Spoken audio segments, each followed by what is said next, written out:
What keeps us healthy and happy as we go through life? If you were going to invest now in your future best self, where would you put your time and your energy? There was a recent survey of millennials asking them what their most important life goals were. And over 80% said that a major life goal for them was to get rich. And another 50% of those same young adults said that another major life goal was to become famous. And we're constantly told to lean into work, to push harder and achieve more. We're given the impression that these are the things that we need to go after in order to have a good life. Pictures of entire lives, of the choices that people make and how those choices work out for them, those pictures are almost impossible to get. Most of what we know about human life, we know from asking people to remember the past. And as we know, hindsight is anything but 20/20. We forget vast amounts of what happens to us in life, and sometimes memory is downright creative. But what if we could watch entire lives as they unfold through time? What if we could study people from the time that they were teenagers all the way into old age to see what really keeps people happy and healthy? We did that. The Harvard study of adult development may be the longest study of adult life that's ever been done. For 75 years, we've tracked the lives of 724 men. Year after year, asking about their work, their home lives, their health, and of course asking all along the way without knowing how their life stories were going to turn out. Studies like this are exceedingly rare. Almost all projects of this kind fall apart within a decade because too many people drop out of the study, or funding for the research dries up, or the researchers get distracted, or they die, and nobody moves the ball further down the field. But through a combination of luck and the persistence of several generations of researchers, this study has survived.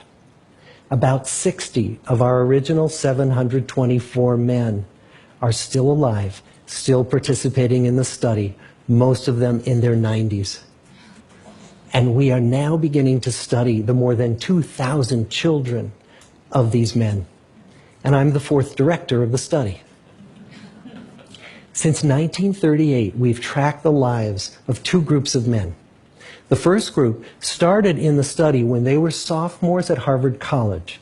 They all finished college during World War II, and then most went off to serve in the war. And the second group that we've followed was a group of boys from Boston's poorest neighborhoods. Boys who were chosen for the study specifically because they were from some of the most troubled and disadvantaged families in the Boston of the 1930s. Most lived in tenements, many without hot and cold running water. When they entered the study, all of these teenagers were interviewed, they were given medical exams. We went to their homes and we interviewed their parents. And then these teenagers grew up into adults who entered all walks of life.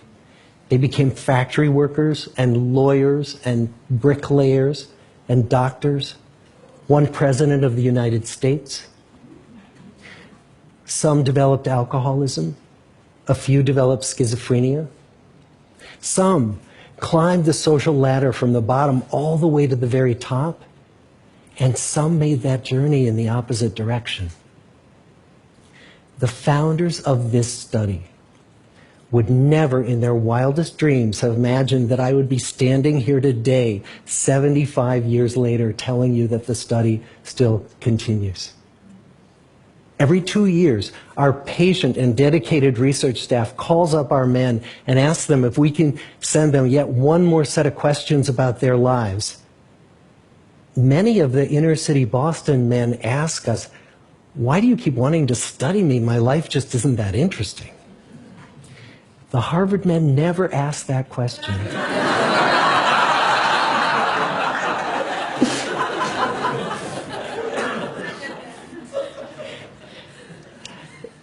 get the clearest picture of these lives, we don't just send them questionnaires. We interview them in their living rooms. We get their medical records from their doctors. We draw their blood. We scan their brains. We talk to their children. We videotape them talking with their wives about their deepest concerns. And when about a decade ago we finally asked the wives if they would join us as members of the study, many of the women said, "You know, it's about time." So what have we learned? What are the lessons that come from the tens of thousands of pages of information that we've generated on these lives? Well, the lessons aren't about wealth or fame or working harder and harder. The clearest message that we get from this 75-year study is this: good relationships keep us happier and healthier, period. We've learned 3 big lessons about relationships. The first is that social connections are really good for us and that loneliness kills. It turns out that people who are more socially connected to family, to friends, to community are happier, they're physically healthier, and they live longer than people who are less well connected. And the experience of loneliness turns out to be toxic. People who are more isolated than they want to be from others find that they are less happy, their health declines earlier in midlife, their brain functioning declines sooner, and they live shorter lives than people who are not lonely. And the sad fact is that at any given time, more than 1 in 5 Americans will report that they're lonely. And we know that you can be lonely in a crowd and you can be lonely in a marriage. So the second big lesson that we learned is that it's not just the number of friends you have, and it's not whether or not you're in a committed relationship, but it's the quality of your close relationships that matters. It turns out that living in the midst of conflict is really bad for our health. High conflict marriages, for example, without much affection, turn out to be very bad for our health, perhaps worse than getting divorced. And living in the midst of good, warm relationships is protective. Once we had followed our men all the way into their 80s, we wanted to look back at them at midlife and to see if we could predict who was going to grow into a happy, healthy octogenarian and who wasn't. And when we gathered together everything we knew about them at age 50, it wasn't their middle-aged cholesterol levels that predicted how they were going to grow old. It was how satisfied they were in their relationships. The people who were the most satisfied in their relationships at age 50 were the healthiest at age 80. And good, close relationships seem to buffer us from some of the slings and arrows of getting old. Our most happily partnered men and women reported in their 80s that on the days when they had more physical pain, their moods stayed just as happy. But the people who were in unhappy relationships, on the days when they reported more physical pain, it was magnified by more emotional pain. And the third big lesson that we learn about relationships and our health is that good relationships don't just protect our bodies, they protect our brains. It turns out that being in a securely attached relationship to another person in your 80s is protective. That the people who are in relationships where they really feel they can count on the other person in times of need, those people's memories stay sharper longer. And the people in relationships where they feel they really can't count on the other one, those are the people who experience earlier memory decline. And those good relationships, they don't have to be smooth all the time. Some of our octogenarian couples could bicker with each other day in and day out. But as long as they felt that they could really count on the other when the going got tough, those arguments didn't take a toll on their memories. So, this message that good, close relationships are good for our health and well-being, this is wisdom that's as old as the hills. Why is this so hard to get and so easy to ignore? Well, we're human. What we'd really like is a quick fix, something we can get that'll make our lives good and keep them that way.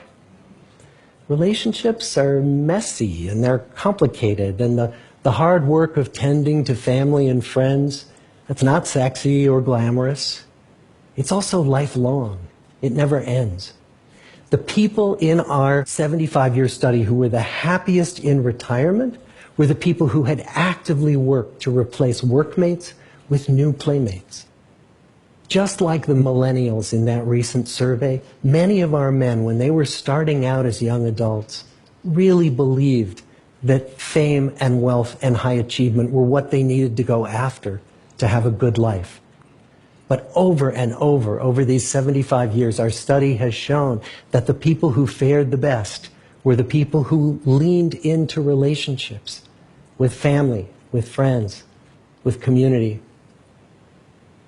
So what about you? Let's say you're 25, or you're 40, or you're 60. What might leaning into relationships even look like? Well, the possibilities are practically endless.